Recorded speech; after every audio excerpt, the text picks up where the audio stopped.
Hello everyone, আশা করছি সবাই ভালো আছেন, সুস্থ আছেন। আজ শনিবার, আজ আমাদের এখানে ভোট, তাই ভোট দিতে যাব বলে তাড়াতাড়ি রান্নাবান্নাগুলো সেরে নিচ্ছি যতটা সম্ভব। শনিবার হাজব্যান্ডের নিরামিষ, তাই আজকে ভাবছি আমিও নিরামিষ খাবো। সবাই নিরামিষ খাবে বাড়ির। তুমি কোথায় যাবে এখন? রেডি হয়েছো? কোথায় যাবে বলো? ভোট দিতে। তুমি ভোট দিতে পারবে? কিভাবে দেয় ভোট জানো সেটা? হ্যাঁ, সেটা তো জানো না। জানো কিভাবে ভোট দেয়? কি করবে?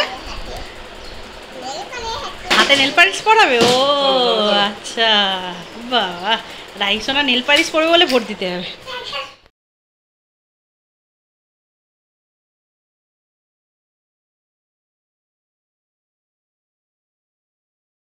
রাহিও ভোট দিতে যাওয়ার জন্য একদম রেডি হয়ে গেছে। ও ভাবছে কি না কি জিনিস। ও মামার যখন ছিল তখন দাদু দিদানকে ধরেছিল যে যাব, আর যাওয়া হয়ে ওঠেনি, তাই এখানে তো আমাদেরকে ছাড়বে না, আর ওকে একা রেখে আমি কোথাও যাইও না, তাই ওকে নিয়েই গেলাম। এই যে ওরও হাতে বলতেই কালি লাগিয়ে দিয়েছে হাতে। তা না, রাহি খুব খুশি যে মা বাবাকে যা দিয়েছে ওকেও দিয়েছে। তাই রাহি শুধু বলে nail polish nail polish Rahi, করাবে। তুমি ভোট দিতে গেছিলে? দেখি হাতটা দেখি, দেখাও ওই আঙুলটা দেখি কোন। ওয়াও, সত্যি তো রাহি ভোট দিয়েছে। সত্যি তো রাহি সোনা ভোট দিয়েছে। দেখি, এ বাবা, রাহি সত্যি ভোট দিয়েছো? সত্যি তো, এই তো আঙুলে নেল পালিশ পরে নিয়েছে রাহি সোনা। ভাবা যায়। নিরামিষ রান্নাতে দেখুন কী কী হয়েছে, খাবারগুলো দেখিয়ে দিই। কুঁদরি ভাজা, কাঁকরোল ভাজা, আর লাউয়ের ডাল হয়েছে, সাথে হয়েছে আলু পোস্ত, আর তার সাথে ঢ্যাঁড়স আর অল্প একটু আলু দিয়ে একটা সর্ষে আর পোস্ত বাটা দিয়ে ঝাল ঝাল ঢ্যাঁড়সের তরকারিটা একদম ঝাল ঝাল করেছি। আর বাবার জন্য এই ঢ্যাঁড়সটা করেছি, ঢ্যাঁড়স পেঁপের একটা তরকারি, পেঁপে কুমড়ো দিয়ে একটা তরকারি। রাহি আবার আজকে দাদার পাতে খাবো, ওর এখন সবার পাতে পাতে খাওয়ার খুব শখ হয়েছে দেখলাম। আজকে দাদুর পাতে খাচ্ছে, ওর ভাত মাখিয়েছি কিন্তু কিছুতেই খেলো না। আর রাহির জন্য একটা ডিম সেদ্ধ দিয়েছিলাম। এই সাথে আমাদের নিরামিষিতে বড়ি ভাজা আছে, আর হাজব্যান্ডকে এইভাবে সুন্দর করে থালা সাজিয়ে দিয়েছে, ঘি, লেবু, নুন, আর এই ভাজাভুজি তরকারি, ডালটা আলাদা বাটিতে, সব কিছু এইভাবে সুন্দর করে সাজিয়ে দিয়েছি। আর এই দেখুন, এবার আম আর লিচু নিয়েও আমি ওপরে চলে এসেছি আমাদের রুমে। আম কেটে নিয়েছি, লিচুগুলোকেও সব ছাড়িয়ে দিয়েছি।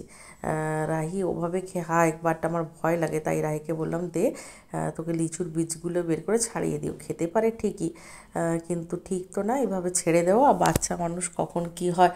কারণ শুনেছি একজনের এরকম লিচুর বীজ শ্বাসনালীতে আটকে গেছে। যাই হোক, শোনার পর থেকে আরও ভয় লাগে, তাই আমি একদম বীজ ছাড়িয়েই রাহিকে দিই। আর আজকে নিরামিষ হওয়ার কারণ যেটা, মানে হাজব্যান্ড নিরামিষ করে, আমরা কিন্তু কেউই নিরামিষ করি না। বাট ও যেহেতু আজকে বাড়িতে থাকবে, অন্যদিন কি হয়, ও কাজে চলে গেল তখন খেয়ে নিলাম, ঠিক আছে, তখন মাছ ডিম যাই হয় না কেন বাবারাও খায়, আমরাও খাই, সবাই খায়। বাট আজকে যেহেতু ঘরে আছে, এক টেবিলে খাবো, তাই ভাবলাম যে সবাই নিরামিষ খাই, শুধু রাহির জন্য একটা ডিম দিয়েছি।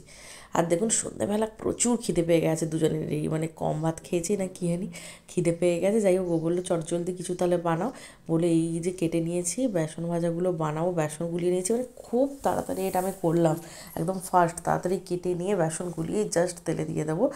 আর ঘরে যা যা ছিল একদম, বেগুন, পটল, কুমড়ো, আলু, আর একটু ক্যাপসিকাম, এইগুলো দিয়েই বানাবো।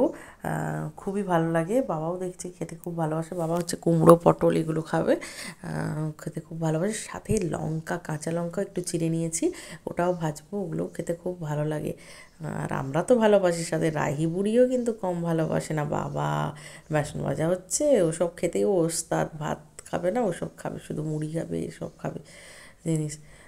যাই হোক, প্রচণ্ড খিদে পেয়ে গেছে আমাদের, তাই জন্য তাড়াতাড়ি করে ভেজে নিচ্ছি। তাই রাহিকেও আর হরলিক্স কিছু খাওয়ালাম না, জানি এইসব দেখলেই বায়না করবে, থাক করে। আজকে মুড়ি খাক না, এক আধ দিন কিছু অসুবিধে নেই, কারণ আমি ওর বাপের বাড়িতে ছিলাম, বাড়িতে যাই হতো কিন্তু তাই খেত। এগরোল হচ্ছে তো এগরোল, মুড়ি হচ্ছে তো মুড়ি, যাই হতো কোনো প্রবলেম নেই, খাক ওসব, ভাত মুড়ি খেয়েই তো বাচ্চারা মানুষ হবে, তাই না?